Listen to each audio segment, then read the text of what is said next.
এই শোনো না গো, আমাদের চ্যানেলটি সাবস্ক্রাইব করে পাশে থাকা বেল আইকনটি বাজিয়ে দিবেন। আর হ্যাঁ, অবশ্যই গল্পটি শুনে লাইক কমেন্ট শেয়ার করতে ভুলবেন না কিন্তু। ধন্যবাদ সবাইকে। রোজা আমার রুমে আসলো, এসে শাড়িটা এত পরিমাণ নিচে নামালো যে ওর কোমর সম্পূর্ণ দেখা যাচ্ছে। হয়তো আমাকে কাছে টানার চেষ্টা করছে, কিন্তু আমি ওকে না দেখার ভান করে চুপচাপ বসে রইলাম। আস্তে আস্তে আমার পাশে ঘুরঘুর করতেছে আর কোমরের কাপড়টা একটু সরাচ্ছে আবার দিচ্ছে, একটু সরাচ্ছে আবার দিচ্ছে। এবার আমি রোজাকে বললাম, কিছু বলবা? রোজা মাথা নাড়িয়ে না বলল, আবার মাথা নাড়িয়ে হ্যাঁ বলল। আমি একটু হেসে বললাম, কি বলবা বলো। না মানে কাল রাতে আপনি আমাকে বলে থেমে গেল। কাল রাতে কি? ওই যে আমি ঘুমিয়েছিলাম, আপনি আমাকে বলে আবার থেমে গেল। আমি বুঝতে পারছি ও কি বলতে চাচ্ছে। আমি বললাম, সরি বললাম না, তখন আমি নেশা করছিলাম তো তাই তোমাকে। না মানে আচ্ছা সরি, আর কোনোদিনও এমন হবে না। আপনার ইচ্ছা হলে আপনি আমার সাথে যা ইচ্ছা করতে পারেন, আমি কিচ্ছু মনে করব না। আমি ওর দিকে চেয়ে আছি। ও আস্তে আস্তে চোখ খুলে দেখে যে আমি ওর দিকে চেয়ে আছি। ও লজ্জায় দৌড়ে রুমের বাইরে চলে গেল। কিছুক্ষণ পর মা রুমে আসলো, এসে আমার পাশে বসলো। কিছু বলবা? তা কি সিদ্ধান্ত নিলি? কি সিদ্ধান্ত? রোজার বিষয়। দেখ সোহান, মেয়েটা অনেক ভালো, চেহারাও ভালো, সব দিক দিয়ে ঠিক আছে। তাহলে তোর আর রিয়ার যেদিন বিয়ে হবার কথা ছিল ওদিন তোর আর রোজার আবার বিয়ে হবে, কেননা সবাইকে দাওয়াত দেওয়া হয়ে গেছে। শোন সোহান, রোজাকে ভালোবাসতে না পারলেও ওকে কষ্ট দিস না। বলে মা রুম থেকে চলে গেল।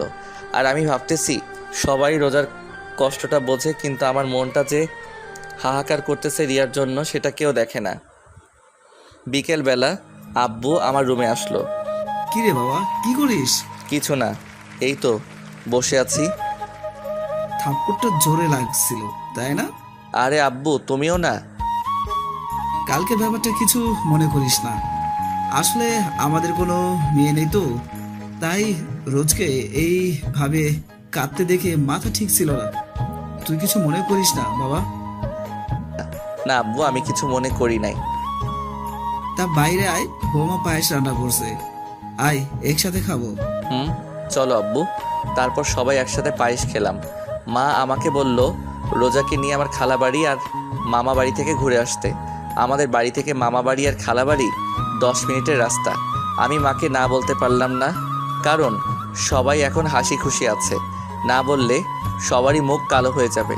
রোজাকে বললাম রেডি হতে। কিছুক্ষণ পর রোজা রেডি হয়ে বোরখা পরে আসলো। বোরখাটা 2-3 জায়গায় ছেঁড়া। আমি বললাম, এই ছেঁড়া বোরখা পরে যাবে? আমার তো আর বোরকা নাই। তা আগে বলবা না তোমার বোরখা নাই? আগে মার্কেটে চলো, তোমার কি কি লাগবে কিনে এনে তারপর মামার বাড়ি যাব। বলে রোজাকে নিয়ে বের হতে যাব। এরই মধ্যে মা সামনে এসে আমার বাইকের চাবি আমার হাতে দিল। আমি মার দিকে জিজ্ঞাসার দৃষ্টিতে তাকিয়ে রইলাম। মা বলল, মনে আছে বাইক কেনার সময় কি বলছিল? যে আমি বিয়ে করব, তখন বাইকে করে আমার বউকে নিয়ে ঘুরবো। এর আগে আমি বাইক চালাবো না, তা এখন বউ আছে, বউকে নিয়ে বাইকে ঘুরতে যাচ্ছ তো বাইক নিয়ে যাও। বলে মা আমার হাতে কিছু টাকা দিয়ে চলে গেল। ছোট ভাইয়ের দিকে চেয়ে দেখি ও মিট মিট করে হাসতেছে। নিজের উপর নিজেরই রাগ হচ্ছে, কেন যে ওই দিন এই কথা বলতে গেলাম। বাইক নিয়ে বের হলাম। এলাকার সবাই আমাদের দিকে চেয়ে আছে একটু ঘৃণার চোখে। বন্ধু বান্ধব তো আমার সাথে কথাই বলে না, শুধুমাত্র ইমন ছাড়া। মার্কেটে এসে কেনাকাটা করে আবার বাসায় আসলাম। রোজা বোরকা চেঞ্জ করে আসলো। প্রথমে মামা বাড়ি আসলাম, কথাবার্তা বলে খালার বাড়ি আসলাম। খালার বাসায় কিছুক্ষণ বসে বাসার দিকে রওনা দিলাম। রোজাকে আজ অনেক হাসি খুশি লাগতেছে। রোজা সবার সাথে এমনভাবে কথা বলছে, মনে হয় এনারা সবাই রোজার সাথে যুগ যুগ ধরে পরিচয় আছে। বাসায় আসলাম, এসে হাত মুখ ধুয়ে বিছানায় শুয়ে শুয়ে ভাবতেছি রিয়ার কথা। রিয়া নামটা শুনেই ওকে ভালোবেসে ফেলেছিলাম। রিয়ার কথা আমার মাথা থেকে যায়ই না। সারাদিন ওকে মনে না পড়লেও রাতে চোখ বন্ধ করার সময় রিয়ার কথা আমার মনে পড়ে, কুরে কুরে খায় আমাকে রিয়ার সাথে কাটানো স্মৃতিগুলা। রোজা রুমের ভিতর ঢুকলো আর বলল, আম্মু ভাত খেতে ডাকে। আমার এখন ভালো লাগতেছে না, পরে খাবো। এই কথা বলার সাথে সাথে রোজা আমার পাশে এসে আমার কপালে হাত দিয়ে বলল। কেন ভালো লাগতেছে না? শরীর ঠিক আছে তো? আমি রোজার হাতটা আমার কপাল থেকে সরিয়ে বললাম, আরে বাবা, তেমন কিছু না, এমনি, পরে খাবো। রোজা মুখটা কালো করে বাইরে চলে গেল। কিছুক্ষণ পর মা রুমে আসলো, এসে বলল, কি রে, তুই বলে ভাত খাবি না? পরে খাবো বললাম তো রোজাকে। রোজা না খেয়ে আছে, বলছে তুই না খেলে নাকি খাবে না। মা, আমার এইসব আলগা পিরিত কিন্তু ভালো লাগে না। চুপচাপ খেতে আয়। আমিও খাইতে যাই নাই, আমার এইসব আগলা পিরিত মোটেও ভালো লাগে না। কিছুক্ষণ পর বাইরে থেকে আব্বু ডাকতেছে ভাত খাইতে। একরাশ রাগ নিয়ে খাবার টেবিলে গেলাম। খাবার খেয়ে রুমে আসলাম। রোজা মার সাথে একটু কাজ করে রুমে আসলো। আমি বিছানায় শুয়ে আছি, রোজা এসে আমার পাশে শুয়ে পড়লো। আমি উপরের দিকে চেয়ে আছি আর রোজা আমার দিকে। আমি ওর দিকে ফিরে বললাম, কি হলো, ঘুমাও? রোজা এক ধ্যানে আমার দিকে চেয়ে আছে। ওর মুখের সামনে আঙুল দিয়ে তুড়ি বাজিয়ে বললাম, কি হলো, শুনতে পাও না কি হয়েছে? বলছিলাম কি ওইভাবে তাকিয়ে কি দেখো? আমার স্বামী কে? তা দেখা কি হয়েছে? হইলে ঘুমাও। না, দেখা হয় নাই। তাহলে তুমি দেখো, আমি ঘুমাই। আপনি এরকম কেন? কি রকম? এই যে আমার সাথে ভালো মতো কথা বলেন না, একটু ভালোবাসেন না। আমি চুপ করে আছি, এই প্রশ্নের উত্তর আমার কাছে নেই। আমার চুপ থাকা দেখে রোজা আমার বুকের উপর হাত দিয়ে একদম মুখের কাছে মুখটা এনে বলল, একটু ভালোবাসলে কি হয়? আমি রোজাকে আমার কাছ থেকে সরিয়ে বললাম, সব কিছু জেনে এই কথা বলো কিভাবে? রোজা আমার আরও কাছে এসে বলল, স্বামী হন আমার, প্রেমিক না। তো তো বুঝি না, ভালো না বাসলে রিয়া আপুর মতো আমিও বিষ খেয়ে মরে যাব। আমি একটু ভয় পেয়ে গেলাম রোজার মুখে এমন কথা শুনে। আমি চুপ আছি দেখে রোজা আবার বলতে লাগলো, কি ভালোবাসবেন নাকি? আমি এখনো চুপচাপ রইলাম। এবার রোজা আমার পেটের উপর উঠে বসলো আর পুরা ঝুঁকে ওর মুখটা আমার মুখের কাছে এনে বলল, একটু ভালোবাসেন না? আমার কাছ থেকে কোনো উত্তর না পেয়ে আমার হাতটা নিয়ে ওর মুখে আমার হাত বোলাতে লাগলো আর বলতে লাগলো, একটু আদর করেন না। আমি হাতটা ওর হাত থেকে ছিনিয়ে নিলাম আর ওর সাথে সাথে আমার মুখে, গলায়, বুকে অগণিত চুমু দিতে লাগলো। আমি পাগল হয়ে যাচ্ছি, মন চাচ্ছে রোজার ভিতর ডুব দিতে, কিন্তু রোজা পাগলের মতো চুমু দিতে লাগলো। আমি কোনো প্রকার রেসপন্স করতেছি না। এই প্রথম কোনো মেয়ে আমাকে লিপ কিস করলো। আমি আর নিজেকে ধরে রাখতে পারি নাই। আমি কেন অন্য যে কোনো পুরুষ নিজেকে ধরে রাখতে পারবে না এরকম সময়? বিলিয়ে দিলাম নিজেকে রোজার মাঝে, ভেসে গেলাম দুজনে এক অন্যরকম সুখের জগতে। সকালে বৃষ্টির মতো টুপটুপ করে পানি পড়তেছে মুখের উপর। চোখ মেলে তাকিয়ে দেখি রোজা গোসল করে এসেছে আর ও চুলের পানি আমার মুখের উপর ফেলতেছে। আমি রোজার দিকে চেয়ে আছি, অনেক সুন্দর লাগতেছে ওকে আজ। কিরকম কাটলো রাতটা? আমি রোজার দিকে তাকিয়ে বললাম, আমার কাছ থেকেও নিজের অধিকারটা নিয়ে নিলে? একটু অভিমান নিয়ে কথাটা বললাম। রোজা একটু রাগী লুক নিয়ে একদম আমার কাছে এসে বলল, স্বামীর কাছ থেকে স্ত্রীর অধিকার নিলাম, তাতে আপনার কি? আর হ্যাঁ, আজকের পর থেকে আজ রাতে যেভাবে ভালোবাসছেন প্রতিদিন ওইভাবেই ভালোবাসবেন আমাকে, নইলে কি? যেভাবে রাতে অধিকার আদায় করে নিচ্ছি ওইভাবেই অধিকার আদায় করে নিব। বলে রোজা আমার কপালে আলতো করে একটা চুমু দিয়ে চলে গেল। দরজার সামনে দাঁড়িয়ে রোজা আবার বলল, গোসল করে তাড়াতাড়ি নাস্তা করতে আসেন। বলে চলে গেল। গোসল করে নাস্তার টেবিলে আসলাম। রোজাকে দেখে মনে হচ্ছে ও হাসি খুশিভাবে সবার সাথে কথা বলতেছে। এরকম হাসি খুশি রোজাকে আগে পরে দেখিনি আমি। মা রোজাকে জিজ্ঞাসা করলো, কি রে রোজা, তুই তো মনে হয় আজ অনেক খুশি। রোজা মাকে ইশারায় বলল, তা জানতে পারি এত খুশির কারণ কি? তা তো বলা যাবে না আম্মু। রোজাকে মার সাথে এইভাবে কথা বলতে দেখে আমার গা জ্বলতেছে। কোনো রকম নাস্তা করে বাইরে বের হতে যাব, সামনে এসে রোজা পথ আটকালো আর বলল, কোথায় যাওয়া হচ্ছে শুনি? রোজা এমনভাবে কথাটা বলল আমার রাগ উঠে গেল। তারপরও আমি শান্তভাবে বললাম, সামনে থেকে সরো। রোজা আবারও বলল, আমি কি বললাম শোনেন নাই নাকি?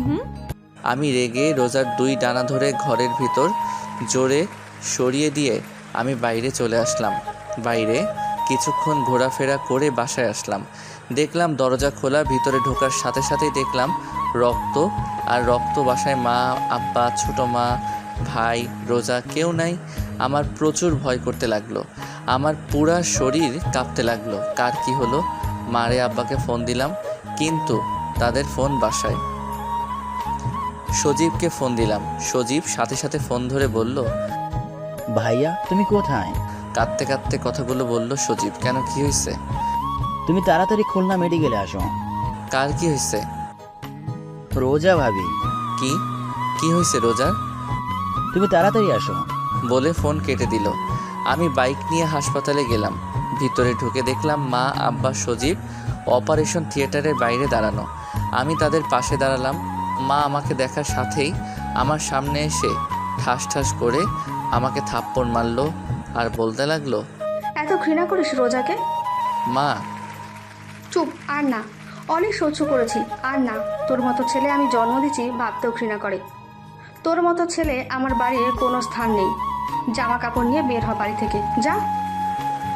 আমি আব্বুর দিকে তাকিয়ে বললাম, আব্বু তুমি কিছু বলবা না? বাড়ি থেকে বের হয়ে আমাদের একটু শান্তিতে থাকতে দে। আমি আর কোনো কথা না বলে বাইক নিয়ে বাসায় আসলাম।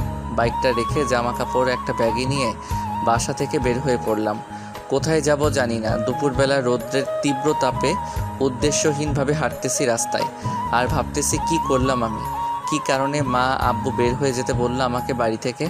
ঢাকার একটা টিকিট কাটলাম, ঢাকা যাব, ওইখানে যে কিছু একটা করা যাবে। বাসে উঠে চলে আসলাম ঢাকা। বন্ধু মিজানের কাছে আসলাম, ও তো আমাকে দেখে পাগল। দোস্ত, কতদিন পর দেখলাম তোকে। এই তো 2-3 বছর পর। হালা 4 বছরের বেশি। হুম। আচ্ছা, তুই একটু রেস্ট নে, আমি আসতেছি। তোর আম্মু আব্বু কোথায়? তারা নানা বাড়ি গেছে, 5-6 দিন পর আসবে। মিজান বলে বাইরে চলে গেল, আর আমি ঘুমিয়ে পড়লাম। বিকেলে ঘুম থেকে উঠে খাওয়া দাওয়া করে আমি আর মিজান বাইরে কিছুক্ষণ ঘোরাঘুরি করে বাসায় আসলাম। ছাদে বসে মিজান এসে পাশে বসলো আর বলল, তা মামা, তোমার এই মন খারাপের কারণ জানতে পারি? মিজানকে সব বললাম। সব শুনে মিজান বলল, তা রোজার কি হইবে? তা তো দোস্ত আমিও জানি না রোজার কি হয়েছে। আচ্ছা, এখন তুই কি করবি? কিছু তো একটা করা লাগবে। কোনো কাজ কাম আছে তোর হাতে? এখানে তো নাই, তো খুঁজতে হবে। আচ্ছা, নিচে আয়, খেয়ে ঘুমাতে হবে। তুই যা, আমি আসছি। কিছুক্ষণ পর নিচে আসলাম, খাওয়া দাওয়া করে ঘুমিয়ে পড়লাম। সকালে মিজান আমাকে ঘুম থেকে উঠিয়ে বলল, সোহান, আমি কাজে গেলাম, নাস্তা টেবিলে রেডি আছে। ভাত তরকারি ফিরিয়ে আছে, ওভেনে গরম করে খেয়ে নিস, আমি গেলাম। মিজান কাজে চলে গেল। কোনো কাজ কাম নাই, তাই আমি আবার ঘুমিয়ে গেলাম। এদিকে অপারেশনের পর রোজাকে কেবিনে দেওয়া হলো। রোজার জ্ঞান ফেরার পর আব্বু আম্মু সবাইকে দেখলো, কিন্তু সোহানকে দেখলো না। রোজা মনে মনে ভাবতেছে হয়তো কেবিনের বাইরে আছে। এইভাবে ভাবতে ভাবতে সকাল গড়িয়ে দুপুর, দুপুর গড়িয়ে রাত, সোহানের দেখা নাই। রোজার এমন অস্থিরতা দেখে মা জিজ্ঞাসা করলো, কি হয়েছে, এমন করতেছিস কেন? রোজা সহ্য করতে না পেরে কান্না করে দিল। কি রে, কি হয়েছে বলবি তো? রোজা কাঁদতে কাঁদতে বলল, উনি কই? উনি কে? আমার স্বামী। ও, সোহানও একটা কাজে কিছুদিনের জন্য বাইরে গেছে। আমি হসপিটালে, তারপরেও উনি চলে গেছে। মা আর কোনো কথা বলল না, উঠে বাইরে চলে আসলো। আর রোজা মনে মনে ভাবতেছে, আমার চাইতে কাজ বড় ওনার। আসুক উনি, আর কথা বলবো না ওনার সাথে। কি ভাবে নিজেকে? রোজার মনে অভিমান জমতে থাকে সোহানের প্রতি। এদিকে রাতে, দোস্ত, একটা কাজ আছে, করবি? কি কাজ? ড্রাইভারি। তুই তো ড্রাইভ করতে জানিস। আচ্ছা আমি করব। কবে থেকে যাব? সকালে তুই আর আমি যে কথা বলবো, আর বেতন 15 বা 16,000 দিতে পারে। করবি তুই? শখের বসে গাড়ি চালানো শিখছিলাম, কিন্তু এখন তারপর ঘুমিয়ে পড়লাম। সকালে যে কথাবার্তা বলে কাজে লেগে গেলাম। এভাবে দেখতে দেখতে 10 দিন কেটে গেল। সোহান আর রোজার আবার বিয়ে হওয়ার কথা ছিল, কিন্তু সোহান নাই, তাই বিয়েও হয় নাই। রোজা এই 10 দিনে 1000 বারের উপর মা আব্বুকে জিজ্ঞাসা করলো সোহানের কথা, উনি কোথায় আছে, কি করে, কবে আসবে ইত্যাদি। সোহানের আব্বু আম্মু কৌশলে এড়িয়ে যায় রোজাকে থেকে। রোজা একা একা থাকতে পারতেছে না, দম বন্ধ হয়ে আসছে রোজার। একটা মুহূর্ত সোহানকে ছাড়া ভাবতে পারে না রোজা। এইভাবে দেখতে দেখতে আরও 20 দিন কেটে গেল। রোজা এই কয়দিনে ভালোভাবে লক্ষ্য করলো যে ও হাসপাতাল থেকে আসার পরে কাউকে সোহানের সাথে কথা বলতে দেখে নাই। ফোনে কেউ সোহানের কথা জিজ্ঞাসাও করে না, সবাই যে যার কাজে ব্যস্ত থাকে। তাহলে সোহান কোথায় গেছে আজকে? আমার জানতেই হবে সোহান কোথায়। রোজা সোজা সজীবের রুমে গেল, যে সজীবকে জিজ্ঞাসা করলো, সজীব, তোমার ভাই কই? ভাইয়া তো একটা কাজে বাইরে গেছে, কদিন পর চলে আসবে। সজীব, তোমার ভাইয়ার কসম, তোমার ভাইয়া কোথায় আমাকে বলো। না মানে ভাবি, সজীব বলো। সজীব আমতা আমতা করে বলল। ভাইয়াকে বাসা থেকে বের করে দিয়েছে আব্বু আম্মু। রোজা কথাটা শুনে ধপ করে নিচে বসে পড়ল আর বলল, কেন?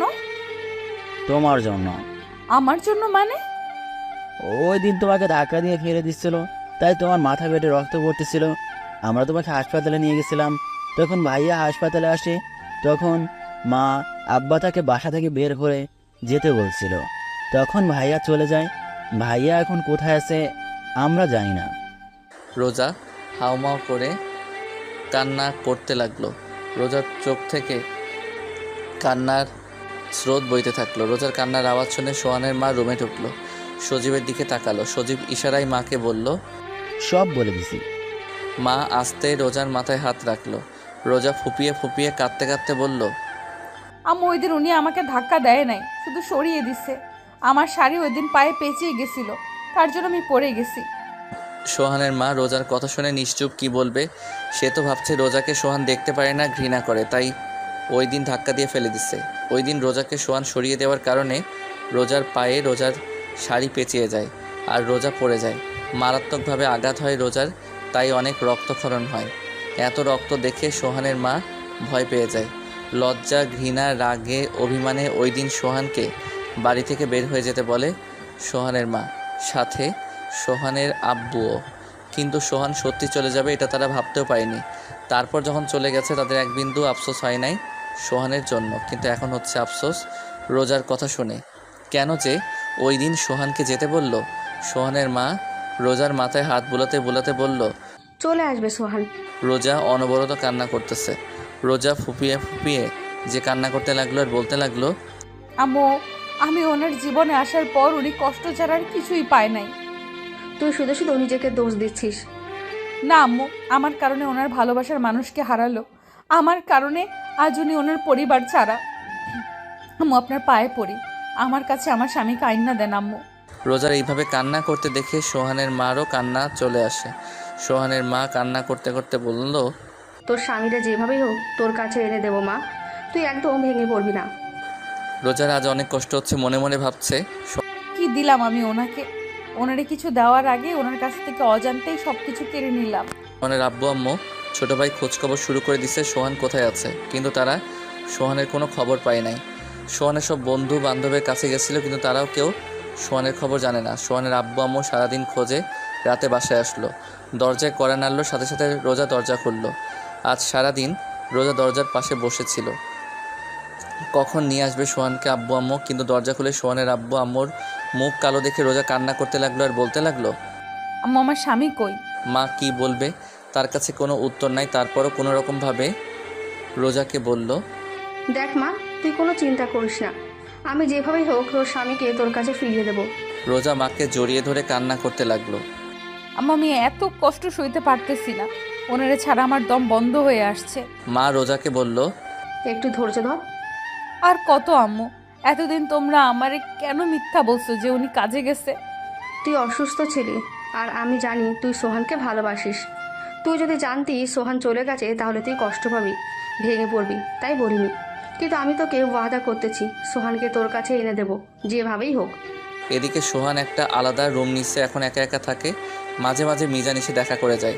আমি সকাল 10টায় কাজে যাই আর বিকাল 4-5টায় বাসায় আসি। এসে রান্না বান্না করে একটু বাইরে ঘোরাঘুরি করি, তারপর খাওয়া দাওয়া করে ঘুম।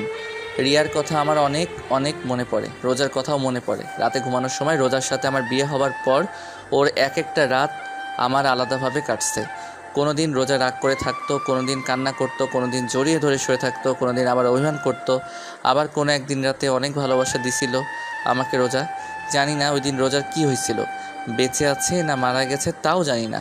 মাঝে মাঝে ফোনটা অন করতে মন চায়, মা আব্বুর সাথে কথা বলতে মন চায় এখনই বাড়ি যাই, কিন্তু যখনই বাড়ি যেতে মন চায় তখনই আব্বুর ওই কথা মনে পড়ে, আমাদের একটু শান্তিতে থাকতে দে। তারা কি বোঝে না তাদের ছেড়ে থাকতে আমার কত কষ্ট হয়, কত খারাপ লাগে।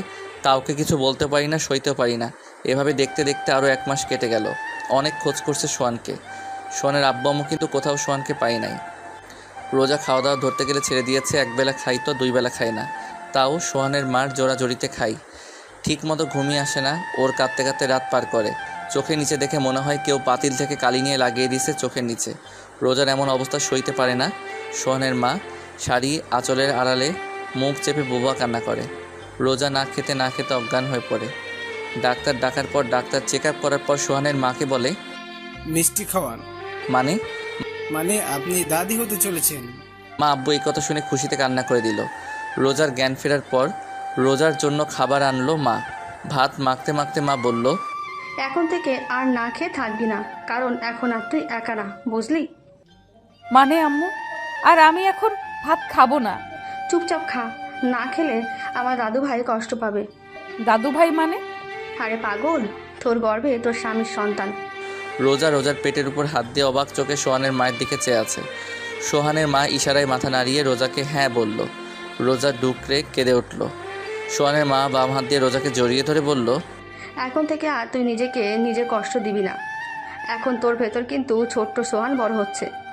রোজা অনবরত কান্না করতে যাচ্ছে। আস্তে আস্তে রোজাকে ভাত খাওয়ানোর পরে রোজাকে শুয়ে দিয়ে সোহানের মা চলে আসলো। রোজা বিছানায় শুয়ে শুয়ে একা একা বলতেছে, কোথায় আপনি? আমার কথা কি আপনার মনে পড়ে না? আমি কি করছি? আমাকে এইভাবে কেন কষ্ট দেন? আমারও নিয়ে যাইতেন আপনার সাথে। আমার ভালো লাগে না আপনাকে ছাড়া। আপনি কেন বোঝেন না? পাগলের মতো একা একা কথা বলতে থাকে রোজা। এভাবে দেখতে দেখতে আরও 1 মাস চলে গেল। রোজা এখন নিজেকে একটু শক্ত করছে, কারণ তার স্বামীর সন্তান তার গর্ভে। বিয়ের পর সোহানকে কিছুই দিতে পারে নাই রোজা, তাই সোহান যে দিন আসবে সেদিন সোহানকে সোহানের সন্তান দেবে। সোহানের মা সারাদিন রোজার আশেপাশে থাকে, রোজাকে কোনো কাজ করতে দেয় না। রোজার কখন কী প্রয়োজন রোজার বলার আগে এনে দেয়, কিন্তু সোহানকে এনে দিতে পারল না। সোহানের মা অনেক কবিরাজের কাছে গেছে সোহানকে ফিরিয়ে আনার জন্য। কবিরাজরা তাবিজ টুবিজ দিছে, কিন্তু তাতে কোনো কাজ হয় নাই। রিয়ার আম্মু কীভাবে সোহানের বিয়েটা হয়েছে সেটা জানার পর রোজাকে দেখতে আসছিল। উনি ওনার ভুলটা বুঝতে পারে যে এই বিয়েতে সোহানের কোনো মত ছিল না, শুধু সোহানের আব্বু আম্মুর জন্য দায়ী করে বিয়েটা করছে। রোজা এতিম জেনে রোজাকে রিয়ার স্থান দেয়। রিয়ার মা রোজাকে মেয়ে হিসেবে মেনে নেয়। রিয়ার মা সোহানের আম্মুকে বলে, সোহান যেদিন আসবে তার পরের দিনই রোজাকে আমাদের বাড়ি থেকে অনুষ্ঠান করে উঠিয়ে দেবে সোহানের ঘরে। একটু হলেও শান্তি বিরাজ করতেছিল সোহানের ঘরে। কিন্তু এদিকে সোহান কাজে যায়, খাই দায়, ঘুমায়। এখন রিয়ার চাইতে রোজাকে বেশি মনে পড়ে। কেন জানি না মন চায় রোজার কাছে যাইতে। মাঝে মাঝে মনে হয় রোজা আমাকে ডাকতেছে। কি মনে করে আজ ফোনটা অন করলাম, হাজার হাজার SMS, মিসড কল, মা, আব্বু, সজীব, ইমন, আরও কিছু বন্ধুদের মিসড কল আসছে। খুব বেশি অবাক হলাম রিয়ার মার মিসড কল দেখে। ফোনটা হাতে নিয়ে এইসব SMSগুলো দেখতেছিলাম। এরই মধ্যে সজীবের ফোনটার দিকে একধানে তাকিয়ে আছি। দেখতে দেখতে ফোনটা কেটে গেল, ধ্যানটাও ভেঙে গেল। আবার ফোন সজীবের, রিসিভ করলাম। হ্যালো ভাইয়া, তুমি কোথায়? আমি নিশ্চুপ, কোনো কথা বলতেছি না।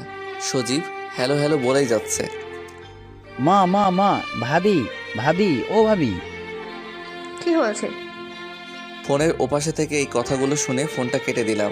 কেন জানি না মার কণ্ঠস্বরটা শুনে মনটাই কীরকম একটা শান্তি লাগতেছে। ফোনটা অফ করে ঘুমিয়ে পড়লাম। এদিকে সোহানের ফোন অন পেয়ে সজীব অনেক খুশি হয়, কিন্তু সজীবের খুশি মাটি চাপা পড়ে যায় সোহান ফোন কেটে দেওয়াতে। সজীবের সামনে মা, ভাবি দাঁড়িয়ে আছে, জিজ্ঞাসার দৃষ্টিতে তাকিয়ে আছে সজীবের দিকে। সজীব শান্তভাবে বলল, ভাইয়ার ফোন অন পাইছিলাম, ফোন ধরে হ্যালো বলেই কেটে দিল, এখন ফোন বন্ধ বলতেছে। রোজা মুখটা আড়াল করে কান্না করে দৌড়াতে দৌড়াতে রুমে চলে গেল। বিছানার উপর লাফ দিয়ে শুয়ে কান্না করতে লাগলো। সোহানের মা দরজার আড়াল করে দাঁড়িয়ে রোজার এমন কান্না দেখে। দেখা ছাড়া যে তার আর কিছুই করার নাই। রিয়ার আব্বু আম্মু, সোহানের আব্বু আম্মু, সজীব সোহানের কিছু খালাতো ভাই মিলে সোহানকে খুঁজলো, কিন্তু কোথাও পেল না। খুঁজলো বলতে সোহানের সব বন্ধুদের বাসায়, আরও টুকটাক জায়গায়। রাতে সবাই বাসায় আসলো খালি হাতে। দরজা খুলে যখন দেখে সোহান নাই, নিমিষেই মুখটা অন্ধকার হয়ে যায় রোজার। এভাবে দেখতে দেখতে আরও কিছুদিন কেটে গেল। একদিন সকালে ইমন আসলো সোহানের বাসায়, দরজায় কড়া দিয়ে দাঁড়িয়ে আছে। সোহানের আম্মু এসে দরজা খুললো, ইমনকে দেখেই বলল, আরে ইমন, আয় ভেতরে আয়। ইমন ভিতরে যেয়ে বসলো। তুই বস, আমি চা নিয়ে আসি। না খালা, চা খাবো না, একটু আগে খেয়েছি। আগে বলেন, সোহানের কোনো খোঁজ পেলেন? না, এখনো কোনো খোঁজ খবর পাইনি। তুই জানিস সোহান কোথায়? জানি না কোথায় আছে, কিন্তু কার কাছে আছে সেটা জানি। ইমনের কথা শুনে মার চোখ ভিজে উঠল। ভেজা ভেজা চোখে ইমনকে জিজ্ঞাসা করলো, কার কাছে আছে আমার সোহান? খালা, মিজান থাকতো না আপনাদের পাশের বাসায়? আমার মনে হয় সোহান ওর কাছে আছে, কেননা এই দেখেন মিজান আর সোহানের একটা ফটো ফেসবুকে মিজান ছাড়ছে। সোহানের মা এক ধ্যানে ছবিটার দিকে তাকিয়ে আছে। ফোনটা হাতে নিয়ে রোজার রুমে গেল সোহানের মা। যে দেখে রোজা বিছানায় শুয়ে শুয়ে পেটের উপর হাত দিয়ে কান্না করতেছে। রোজা সোহানের মাকে দেখে বৃথা চেষ্টা করলো চোখের পানি আড়াল করার। সোহানের মা রোজার পাশে বসে ফোনটা দেখিয়ে বলল, এই দেখ তোর স্বামী। রোজা চুপচাপ ছবিটার দিকে তাকিয়ে আছে। ফোনটায় সোহানের ছবির উপর হাত দিয়ে সোহানকে অনুভব করতে লাগলো, আর চোখ থেকে তো পানি পড়তেছে। তুই আর কান্না করবি না, তোর স্বামীরে তোর কাছে 2 দিনের মধ্যে এনে দিব। আম্মু, আমি এখনই যাব ওনার কাছে। এতদিন ধৈর্য ধরেছিস, আর 2টা দিন মা, একটু ধৈর্য ধর। এই কথা বলে ফোনটা নিয়ে ইমনের কাছে দিল। আরও কিছুক্ষণ ইমনের সাথে কথা বলল মা। তারপর ইমন চলে গেল। কিছুক্ষণ পর সোহানের আব্বু বাসায় আসলো। আসার সাথে সোহানের আম্মু জিজ্ঞাসা করলো, পাশের বাসায় রেহানারা থাকতো, মনে আছে? মনে থাকবে না কেন? মিজানের আম্মুর কথা বলছো তো? হুম। তারা তো 4 বছর আগে এখান থেকে চলে গেছে, তো এখন কি? আমাদের সোহান ওইখানে। কি? তোমার ডায়েরিতে নাম্বার আছে, ফোন দাও রেহানাকে। তুমি জানলে কেমন করে? আর ওরা তো ঢাকা থাকে। এত কথা বলার সময় নেই, তুমি নাম্বার বের করে ফোন দাও। আর আমি জানি ওরা ঢাকা থাকে, তার জন্য সজীব গেছে টিকিট কাটতে। তুমি শুধু ফোন দিয়ে জিজ্ঞাসা করো ঢাকা কোথায় থাকে সোহান। মিজানের মার সাথে কথাবার্তা বলে রওনা হলো ঢাকার উদ্দেশ্যে। সোহানের আব্বু আম্মু, সজীব আর রোজাও যাচ্ছে ঢাকায়। সারাটা পথ রোজা কান্না করতেছিল, কিন্তু ওর মুখে এক অদ্ভুত রকমের তৃপ্তি ছিল। সকাল 8টায় দরজায় অনেক জোরে ধাক্কাধাক্কির আওয়াজ শুনে ঘুম ভাঙল। ঘুম ঘুম চোখে দরজা খোলা মাত্রই কে একজন ঝাপটে জড়িয়ে ধরল। সামনের দিকে তাকিয়ে দেখি মা, আব্বু, সজীব দাঁড়িয়ে আছে, আর রোজা আমাকে জড়িয়ে ধরে কান্না করতে লাগলো। রোজাকে নিজের থেকে ছাড়িয়ে নিতে যাব, তখনই মা ইশারায় বলল ওকে রুমে নিয়ে যেতে। রোজার কানের কাছে মুখ নিয়ে বললাম, ছাড়ো, সবাই দেখতেছে। রোজা কোনো কথা বলতেছে না, আমাকে জড়িয়ে ধরে কান্না করতেছে। রোজাকে জড়িয়ে ধরা অবস্থায় রুমে নিয়ে আসলাম। ওকে বিছানায় বসাতে যাব, রোজা আরও আমাকে ঘুরিয়ে বিছানায় ফেলে আমার বুকে মাথা দিয়ে কান্না করতেছে। ওর এমন কান্না দেখে নিজের কাছে অনেক খারাপ লাগতেছে। আমি রোজাকে বললাম, কান্নাটা থামাও, আমার শার্ট ভিজে যাচ্ছে। রোজা আমার কথার কোনো উত্তর না দিয়ে আমাকে আরও জোরে জড়িয়ে ধরে কান্না করতে লাগলো। রোজা প্লিজ কান্নাটি থামাও। রোজা কোনো কথা না বলে আমার হাতটা ওর পেটের উপরে রাখলো। ছলো ছলো চোখে তাকিয়ে আছে রোজা। আমার বুঝতে বাকি না রোজা পেটের উপর হাত দিয়ে কী বোঝাতে চাচ্ছে। আমি খুশিতে ওর কপালে একটা গভীর চুমু খাই। রোজা চোখ বুজে আরও শক্ত করে জড়িয়ে ধরলো আমায়। কিছুক্ষণ পর রোজা ঘুমিয়ে পড়ছে আমার বুকে। মা দরজার সামনে দাঁড়িয়ে আমাকে ডাকতেছে। উঠতে যাব, এর মধ্যে মা রুমে ঢুকলো। রোজা এখনও আমাকে জড়িয়ে ধরে ঘুমিয়ে আছে। উঠতে যাব, এরই মধ্যে মা বলে উঠল, থাক, ওঠা লাগবে না, শুয়ে থাক তুই। রোজার মাথায় হাত বুলাতে বুলাতে মা বলল, কতদিন পর মেয়েটাকে একটু শান্তিতে ঘুমাতে দেখলাম। তুই চুপচাপ শুয়ে থাক, ওর ঘুম ভাঙলে উঠিস। মা এই কথা বলে বাইরে থেকে দরজা লাগিয়ে চলে গেল। আমি পলকহীনভাবে তাকিয়ে আছি রোজার দিকে। কত বদলে গেছে মাত্র কয়েক মাসে। ওর চোখে মুখে আগের মতো সেই মায়া নেই, কিন্তু কষ্টের ছাপ স্পষ্ট। ও এমনভাবে আমার বুকের উপর মাথা দিয়ে শুয়ে আছে যে আমি নড়াচড়া করতে পারতেছি না। এমনভাবে আমার বুকের উপর মাথা রেখে আছে। দুপুরবেলা রোজার ঘুম ভাঙলো। বুক থেকে মাথাটা তুলে আমার দিকে ঘুম ঘুম চোখে তাকিয়ে আবার কান্না করে দিল। রোজার চোখের পানিটি মুছে দিয়ে বললাম, কি হয়েছে, কাঁদছো কেন? ও কোনো কথা না বলে শক্ত করে জড়িয়ে ধরে বুকের উপর মাথা রেখে কান্না করতেছে। আমি ওর পিঠে আস্তে আস্তে হাত দিয়ে একটু নাড়া দিয়ে বললাম, রোজা, তোমাকে আমি একদিন বলছি আমার সামনে কান্না করবে না।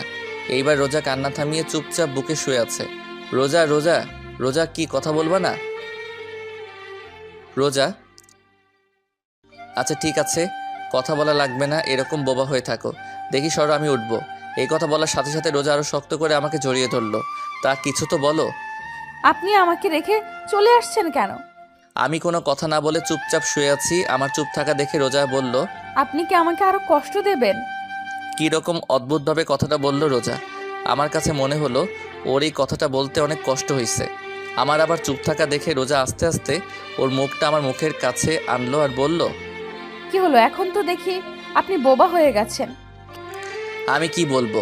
ও জোরে জোরে নিঃশ্বাস নিতেছে আর ওর সব নিঃশ্বাস আমার মুখের উপর পড়তেছে। অনেক ভালো লাগতেছে এই মুহূর্তটা। মন চাচ্ছে ওর ঠোঁটে একটু ডুব দেই, কিন্তু মনের কথা মনে রেখে রোজাকে আমতা করে ঢোক গিলে বললাম, শুধু রোজা। রোজা বলার সাথে সাথে রোজা ওর ঠোঁটটা আমার ঠোঁটে ডুবিয়ে দিল। কতক্ষণ ছিলাম আমি জানি না। দরজায় কড়া শুনে দুজনের হুঁশ আসে।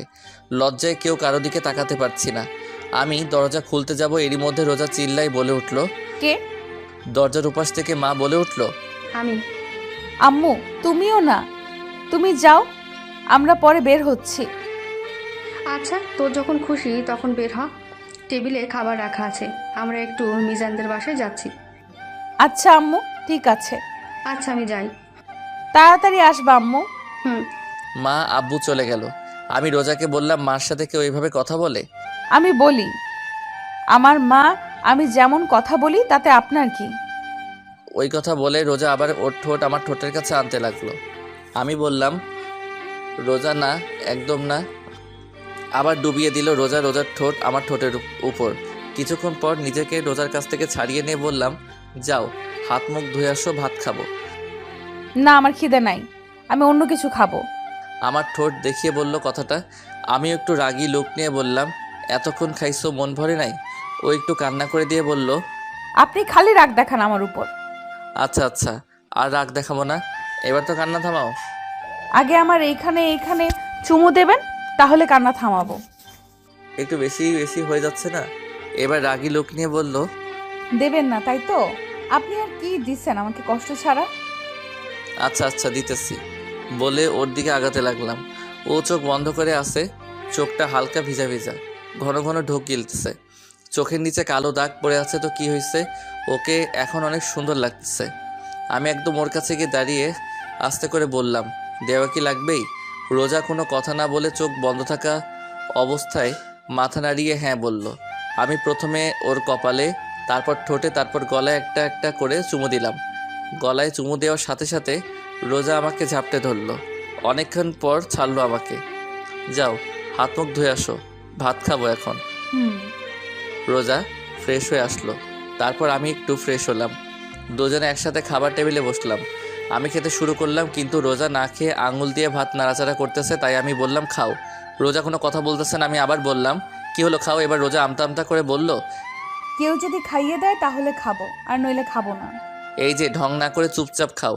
রোজা কোনো কথা না বলে খাবার টেবিল থেকে উঠে রুমে চলে গেল। আমি এখন আর কি করব? একটা প্লেটে ভাত তরকারি নিয়ে রুমে আসলাম। রুমে এসে দেখি রোজা বিছানায় শুয়ে কান্না করতেছে। আমি ওর ঘাড়ে হাত দিয়ে ডাক দিলাম, রোজা, রোজা এই নাও খাও, না খাইলে তো শরীর খারাপ হবে তোমার। আমি না খেলে আপনার কিছু যায় আসে? আর আমার শরীর খারাপ হলে আপনার কি? তোমার শরীর খারাপ হলে আমার কিছু যায় আসে না, কিন্তু আমার সন্তান তোমার গর্ভে, তোমার শরীর খারাপ হলে আমার সন্তানেরও সমস্যা হবে।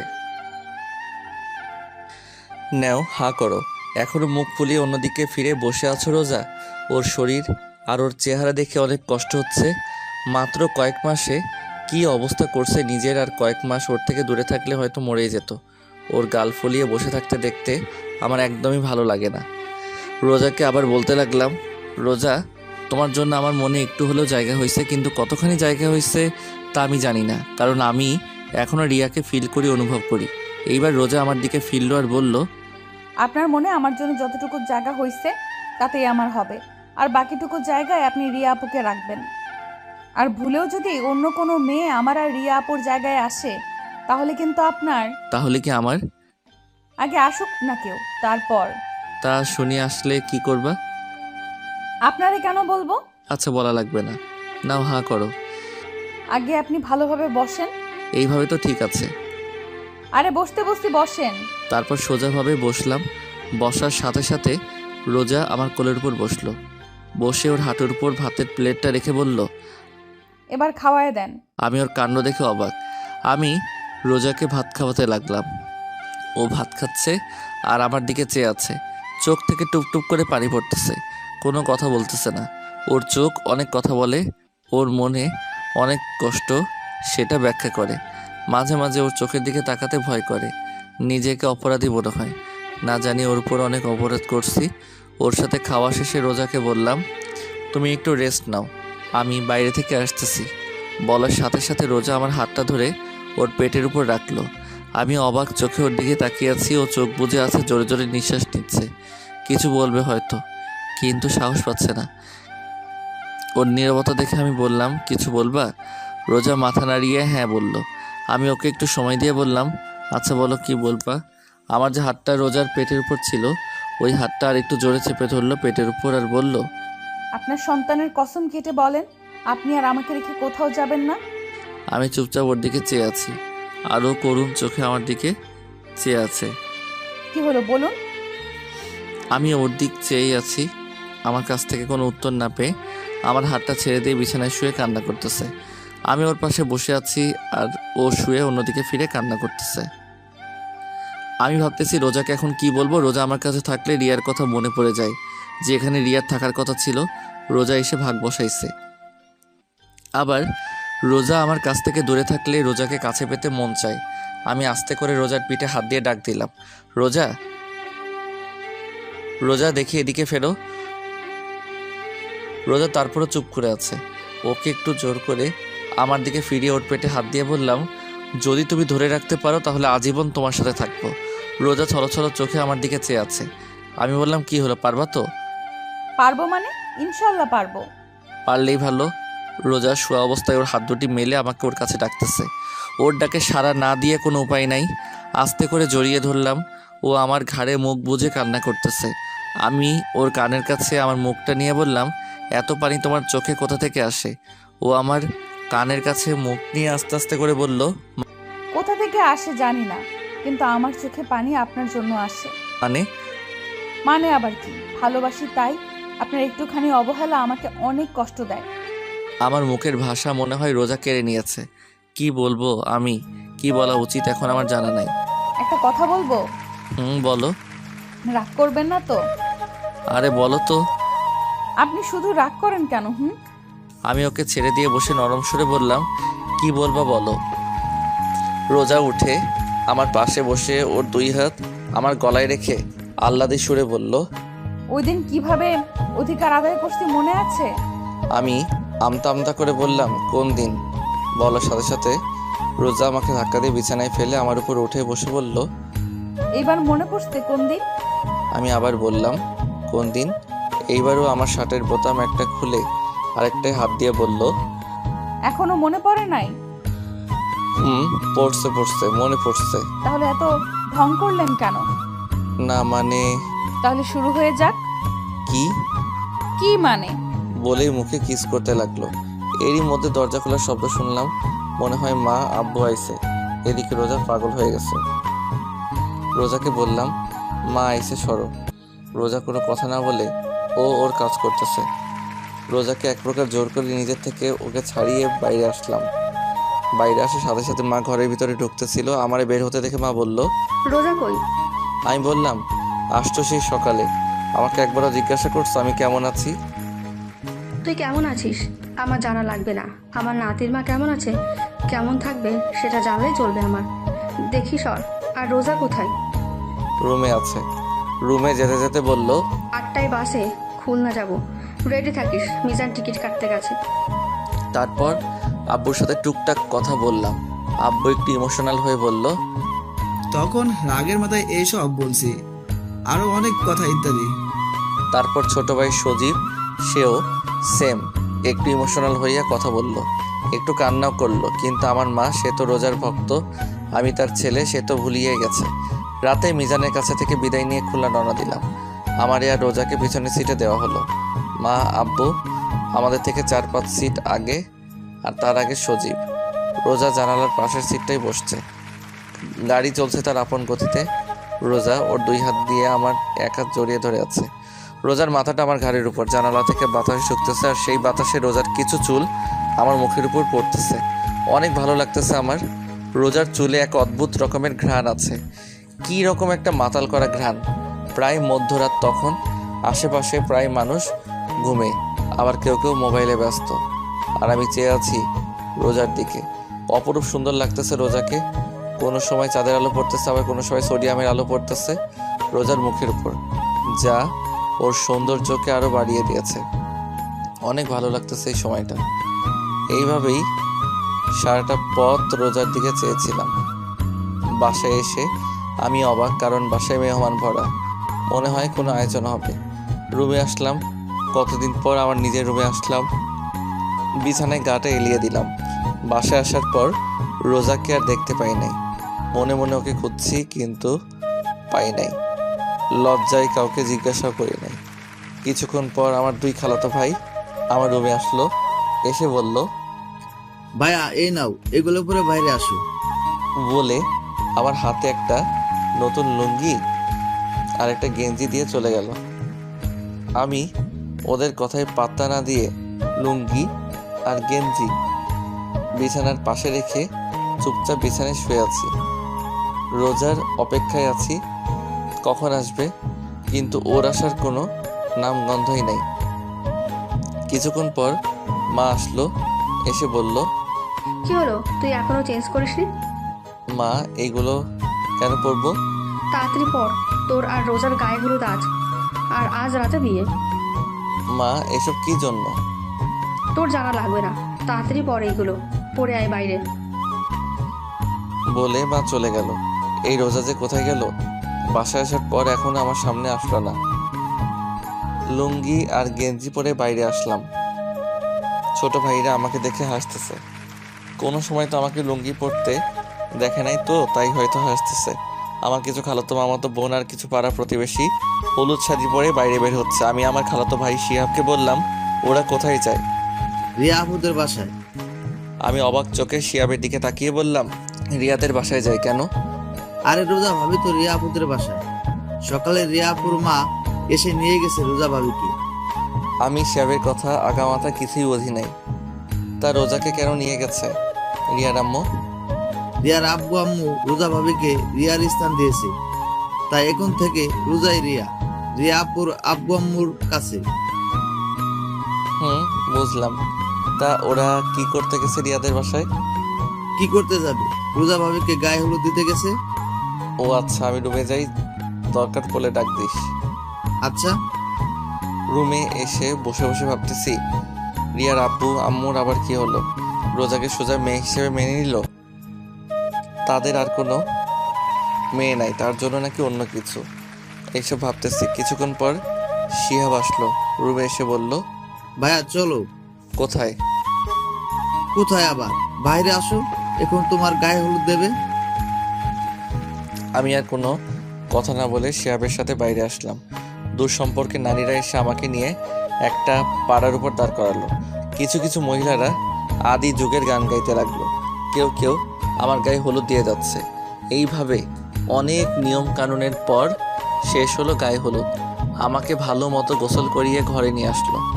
সন্ধ্যাবেলা একটা শেরওয়ানি পরে কিছু লোকদের সাথে রিয়াদের বাসায় গেলাম। অনেক সুন্দর করে সাজানো হয়েছে রিয়াদের বাড়ি। পুরা বাড়ি লাল নীল ছোট ছোট লাইটে ভরপুর। রিয়াদের বাড়ির ভিতর ঢুকলাম, বুকটা ধকধক করতেছে। বাড়িতে ঢোকার সাথে সাথে রিয়ার ছোট ভাই দৌড়ে এসে আমাকে জড়িয়ে ধরলো। আমিও ওকে জড়িয়ে ধরে বললাম, কি হয়েছে? ও কোনো কথা না বলে আমার হাত ধরে বরের বসার জায়গায় বসলো। রিয়ার আব্বু আম্মু আমার আশেপাশে ছিল, কিন্তু কোনো কথা বলে নাই। আমার সাথে এখনও। ধীরে ধীরে বিয়ের কাজ শেষ হলো। রিয়ার আব্বু আম্মু এখন আমার পাশে বসা। রিয়ার মা আমার মাকে ফোন দিয়ে বলল তাদের বাড়ি আসতে। রিয়ার আম্মু আমার পাশে বসে আছে, কিন্তু বলবে হয়তো, কিন্তু বলতে পারতেছে না। ওনার এইরকম অবস্থা দেখে আমি জিজ্ঞাসা করলাম, খালা কেমন আছেন? কোনো কথা বলতেছে না, শাড়ির আঁচলটা মুখে দিয়ে অন্যদিকে ফিরে আছে। আমি এবার বললাম, মা কেমন আছেন? রিয়ার আম্মু আমার দিকে ছলো ছলো চোখে তাকিয়ে আছে। আমার সামনে দাঁড়িয়ে তার হাত দিয়ে আমার গাল ধরে বলল, আমাদের ক্ষমা করে দিস বাবা। আপনি এগুলো কি বলতেছেন? ওই দিন রিয়াকে দেখতে দিই নাই। আরে থামো, কি এসব কি কথা বলতেছো? না মানে ওনার কথা বলা শেষ হবার আগে আমার মা আসলো, এসে রিয়ার আম্মুকে বলল, কিসের জন্য ডাকলি? চল নতুন বউ, বরকে একসাথে ঘরে তুলে দিই। চল, এতে আবার আমার টাকা লাগে? কিছুক্ষণ পর রিয়ার আম্মু আমার হাত ধরে নিয়ে রিয়ার রুমে নিয়ে যেতে লাগলো। পিছে তাকিয়ে দেখি রোজাকে মা আমার পিছনে পিছনে নিয়ে আসতেছে। রিয়ার রুমে আসলাম। রুমে ঢোকার সাথে সাথে এক অদ্ভুত অনুভূতি হলো, মনে হলো আমার পুরো শরীরের ভিতর কীরকম জানি ঠান্ডা বাতাস বয়ে গেল। রিয়ার আম্মু আমাকে খাটে বসালো, রোজাকে আমার পাশে বসানো হয়েছে। আজ আবার রোজা বধূ সাথে সেজেছে। রিয়ার আম্মু আমার হাতটা নিয়ে রোজার হাতের উপর রাখলো, রেখে বলল, সোহান, আজ থেকে রোজাকে ভালোবাসবে রিয়ার মতো, কারণ এখন থেকে আজীবনের জন্য রোজা আমার মেয়ে। এইবার মা আমার আর রোজার হাত ধরে বলল, সোহান যে চলে গেছে তাকে ভেবে কোনো লাভ নেই। আমরা এখন রিয়ার জন্য দোয়া ছাড়া কিছুই করতে পারবো না। এবার আমি বললাম, দোয়া করব, আল্লাহ যেন পরকালে আমাকে রিয়ার সাথে রাখে। আমার কথা শুনে রিয়ার আম্মু আর আমার মা আমার দিকে অবাক চোখে তাকিয়ে আছে। রোজার দিকে তাকিয়ে দেখলাম মাথা নিচু করে মুখ কালো করে আছে। রোজার মুখ কালো দেখে রিয়ার আম্মু রোজার থুতনি ধরে রোজাকে বলল, ও আর ভালোবাসার মানুষকে চাইছে আল্লাহর কাছে, তুইও আল্লাহর কাছে তোর স্বামীরে চাইবি। রোজা শুধু মাথা নাড়িয়ে ঠিক আছে বলল। আরও অনেক কথা বলে রিয়ার মা আর আমার মা আমাকে আর রোজাকে রেখে বাইরে থেকে দরজা আটকে চলে গেল। আমি আর রোজা দুজন চুপচাপ বসে আছি, কেউ কোনো কথা বলতেছি না। আমি আস্তে করে বিছানায় শুয়ে পড়লাম। রোজা এখনও খাটে বসা। অনেকক্ষণ হয়ে গেল, রোজা এখনও চুপচাপ বসে আছে। আমি রোজাকে বললাম, কি হলো, ঘুমাবা না? চুপচাপ আমার দিকে চেয়ে আছে। আমি আমার দুহাত মেলে বললাম, কি হলো, আসো। আমার দুহাত মেলা দেখে রোজা আমার বুকের উপর ঝাঁপিয়ে পড়ল। চুপচাপ বুকের উপর শুয়ে আছে, কোনো কথা বলতেছে না। রোজা রোজা রোজা কি হয়েছে, মন খারাপ? না। তাহলে আপনি আমাকে ভালোবাসবেন তো? ভালো না বেশি উপায় আছে? শত হলেও তুমি আমার ভবিষ্যৎ সন্তানের মা। আগে বলেন, ভালোবাসবেন তো? বাঁচতে পারি, একটা শর্ত আছে। কি কি শর্ত বলেন, আমি সব মানতে রাজি আছি। আমাকে তুমি করে বলতে হবে, তাহলেই হবে। আচ্ছা ঠিক আছে। রোজা, বলো। আজকে আমাদের কি রাত? কি রাত? আজকে আমাদের বাসুরাতটা কিছু হবে না। মুখটা তুলে আমার দিকে তাকিয়ে যা দুষ্টু বলে রোজা আমার বুকে ঝাঁপিয়ে পড়লো। আর শুরু হলো সোহান আর রোজার নতুনভাবে পথ চলা। কিন্তু রিয়া থেকে যাবে আজীবন সোহানের হৃৎপিণ্ডে। হ্যালো বন্ধুরা, এই ছোট্ট গল্পটা কেমন লাগলো অবশ্যই কমেন্ট করে জানাবেন। আজ আর আশিক প্রিয়াঙ্কার ভয়েসের গল্প পেতে এখনও প্রেমের কারিগর চ্যানেলটিকে সাবস্ক্রাইব করেননি, তারা অবশ্যই সাবস্ক্রাইব করে রাখবেন। আল্লাহ হাফেজ।